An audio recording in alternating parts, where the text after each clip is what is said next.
One fine evening a young princess put on her bonnet and clogs, and went out to take a walk by herself in a wood.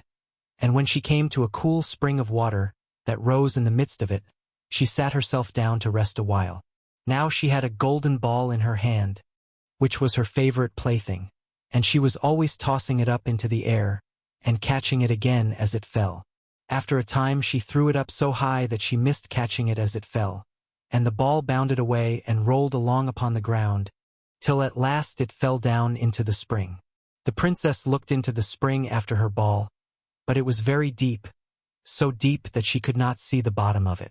Then she began to bewail her loss, and said, "Alas! If I could only get my ball again, I would give all my fine clothes and jewels, and everything that I have in the world." Whilst she was speaking, a frog put its head out of the water, and said, "Princess, why do you weep so bitterly?" "Alas!" said she, "what can you do for me, you nasty frog? My golden ball has fallen into the spring."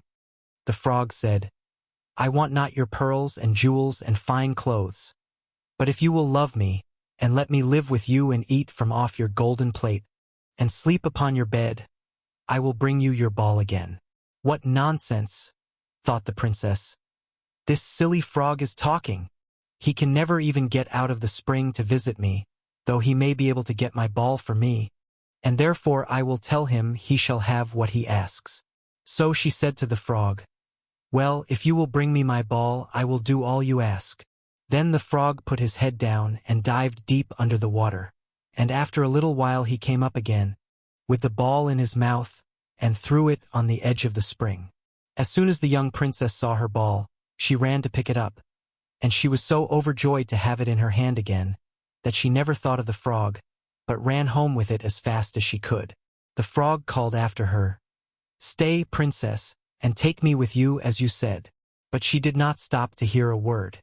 The next day, just as the princess had sat down to dinner, she heard a strange noise, tap, tap, plash, plash, as if something was coming up the marble staircase. And soon afterwards there was a gentle knock at the door, and a little voice cried out and said, "Open the door, my princess dear, open the door to thy true love here, and mind the words that thou and I said by the fountain cool, in the greenwood shade." Then the princess ran to the door and opened it, and there she saw the frog, whom she had quite forgotten. At this sight she was sadly frightened, and shutting the door as fast as she could came back to her seat. The king, her father, seeing that something had frightened her, asked her what was the matter. "There is a nasty frog," said she, "at the door, that lifted my ball for me out of the spring this morning.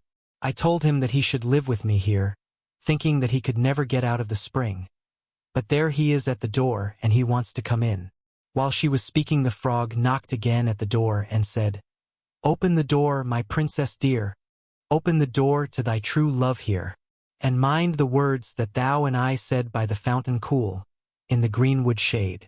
Then the king said to the young princess, "As you have given your word, you must keep it, so go and let him in." She did so, and the frog hopped into the room and then straight on, tap, tap, plash, plash, from the bottom of the room to the top, till he came up close to the table where the princess sat.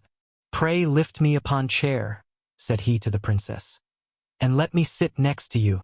As soon as she had done this, the frog said, "Put your plate nearer to me, that I may eat out of it." This she did, and when he had eaten as much as he could, he said, "Now I am tired. Carry me upstairs and put me into your bed."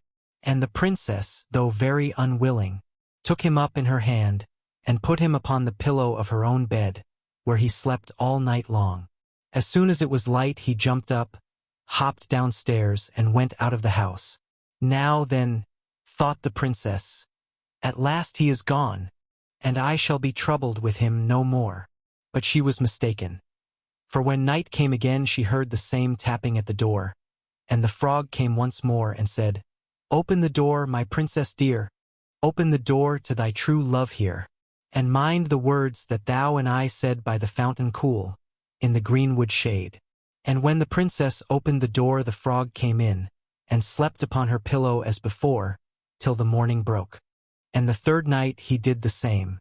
But when the princess awoke on the following morning, she was astonished to see, instead of the frog, a handsome prince, gazing on her with the most beautiful eyes she had ever seen, and standing at the head of her bed.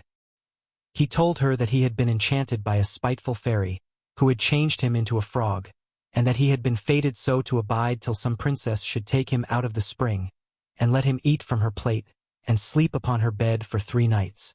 "You," said the prince, "have broken his cruel charm, and now I have nothing to wish for but that you should go with me into my father's kingdom, where I will marry you, and love you as long as you live."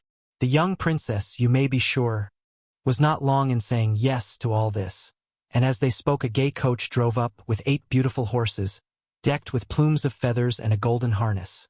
And behind the coach rode the prince's servant, faithful Heinrich, who had bewailed the misfortunes of his dear master during his enchantment so long and so bitterly, that his heart had well-nigh burst.